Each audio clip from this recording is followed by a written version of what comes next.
Pernahkah kamu merasa ragu untuk membuat keputusan? Meskipun hatimu sudah berbicara, suara dari dalam seolah teredam oleh bisingnya suara dunia. Ada bisikan lembut dari hati yang sering kita abaikan karena lebih memilih tepuk tangan orang lain. Hari ini kita akan menyelami salah satu pergulatan terdalam dalam hidup manusia. Bagaimana membedakan antara suara hati dan suara dunia. Dalam video ini, kamu akan belajar membedakan antara suara hati sejati dan tekanan lingkungan sekitar. Temukan cara mengenali panggilan jiwamu di tengah hiruk-pikuk dunia. Video ini akan membantu kamu menjadi lebih sadar, tenang, dan otentik dalam mengambil keputusan hidup.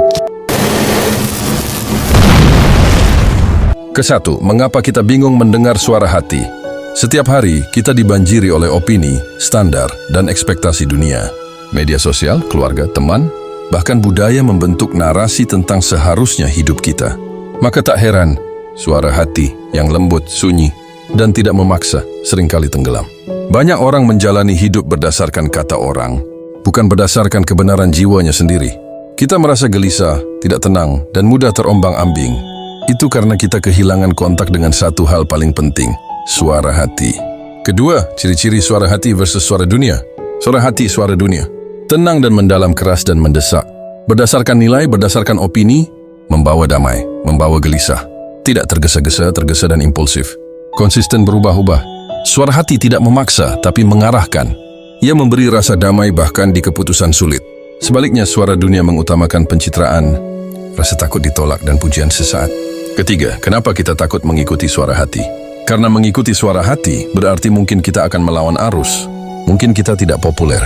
Mungkin kita akan sendirian sementara waktu.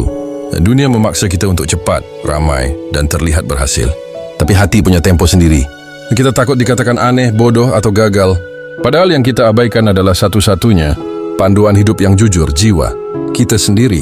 Keempat, cara melatih diri mendengar suara hati. 1. Berdiam diri setiap hari. Luangkan 5-10 menit untuk hening. Tanpa gadget, tanpa distraksi. 2. Tuliskan isi pikiran dan perasaan. Menulis membantu kita mengenali yang sebenarnya kita rasakan. 3. Evaluasi keputusan. Tanya, apakah ini aku inginkan? Atau hanya karena orang lain mengharapkannya? 4. Ikuti rasa damai. Keputusan yang lahir dari hati selalu membawa ketenangan, walau menantang. 5. Uji dengan waktu. Suara hati tidak berubah-ubah. Jika tetap terasa benar meski waktu berlalu, itulah suara jiwamu. Kelima, kisah nyata dan refleksi.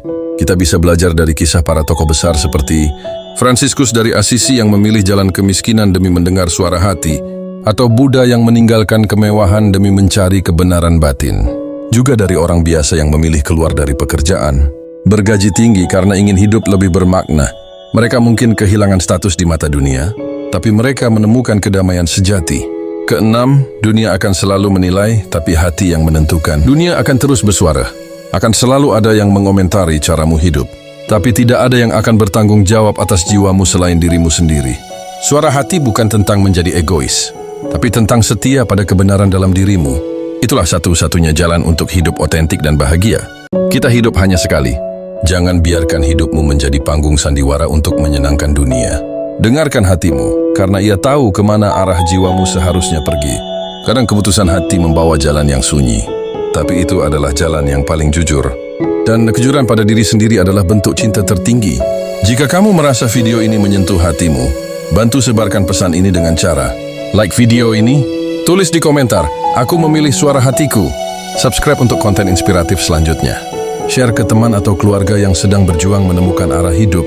Karena siapa tahu pesan kecil ini bisa menjadi cahaya bagi jiwa yang sedang gelap.